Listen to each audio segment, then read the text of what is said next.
So here is a good example of a specific event for which the degassing rate changes have been invoked. Again, it is taking multiple evidences from the past and then trying to fit a story as to how we can balance the temperature or the ice glaciation extent and CO2 in the atmosphere. Okay, so this is showing a nice plot of time going back from about 750 million years to the present, and there was one very nice glaciation in the paleo latitudes down almost to the equator.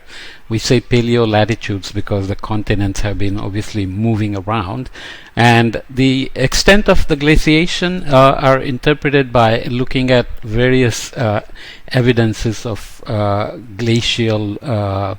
glaciation markers, so cap carbonates, banded iron formations, and what else? Glacial striations or moraines and so on. But when you go this far, you need to look for proper evidence that corresponds to the extent of glaciation. And there have been arguments made to say how glaciation can actually extend down to the equator at all in terms of energy balance, and it turns out that once glaciation can manage to reach about 30-degree latitude, then there is a runaway cooling, and you can then have glaciation extend all the way down. Obviously, one of the solutions is that glaciation retreats all the way back to the poles like we have now.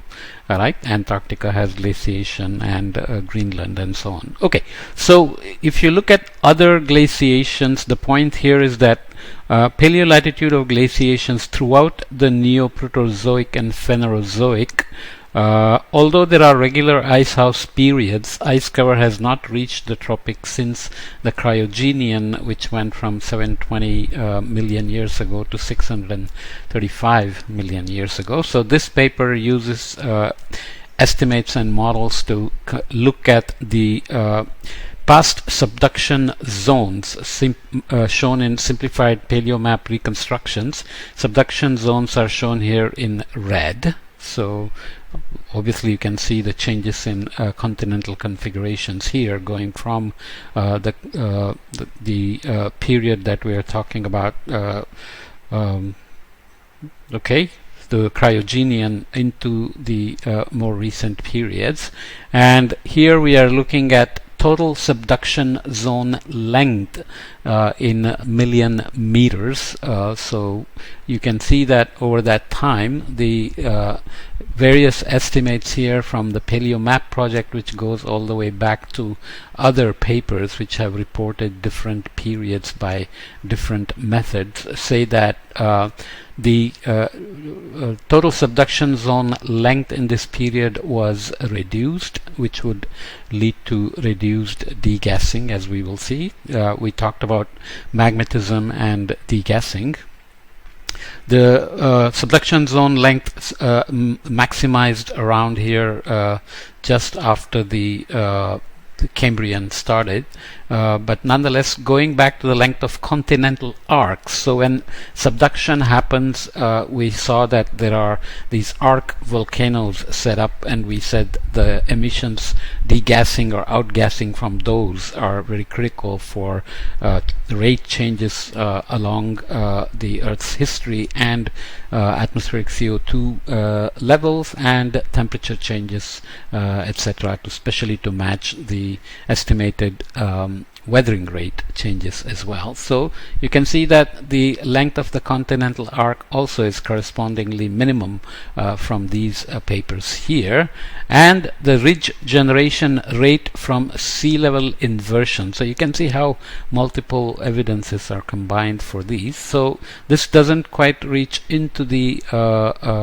Cryogenian, but you can see the indication here that there is a revised version of the Griffin 1987 paper, which says that it would have been the regeneration rate would have been even lower, which would also add to the reduction in degassing. Okay, so Obviously, when we go that far back, the solar flux was lower. Remember, we were coming out of the young sun paradox since the beginning of the Earth from 30% lower than the present levels to the present levels. So we are this linear line is drawn back to the Cryogenian here, and the CO2 flux, CO2 levels with respect to the present atmospheric level are shown with ranges. So the standard estimates versus the weathering rates either doubled or halved. So you see the range shown here, and the glaciation paleolatitude that we already saw, and the global average sea surface temperature. So those are the various things you have to match. When you have that extensive a glaciation, there is going to be a heavy load put on continents which are going to sink. So the relative sea level is going to rise. So that's why we had looked at sea level also as one of the factors that have to be constrained. So these are model predictions here. A model of Mills et al. With relative degassing rate set proportional to paleo map, which was the length of subduction zone. Model solar flux, relative atmospheric CO2 concentration shown against suggested threshold for glaciation in these red arrows. So you need to the CO2 needs to drop to those levels. So that tells you that even doubling the weathering rates may not get you there. So they hence resort to the degassing estimates. Okay, glaciation paleolatitude as in figure 1, modeled global average surface temperature.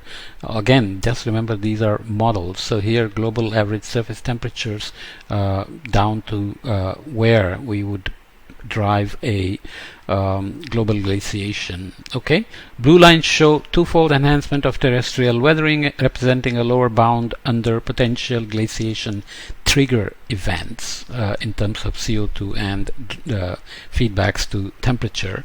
Finally, looking at model predictions, this is again looking at solar flux, CO2 levels. Am I showing exactly the same figure? I am.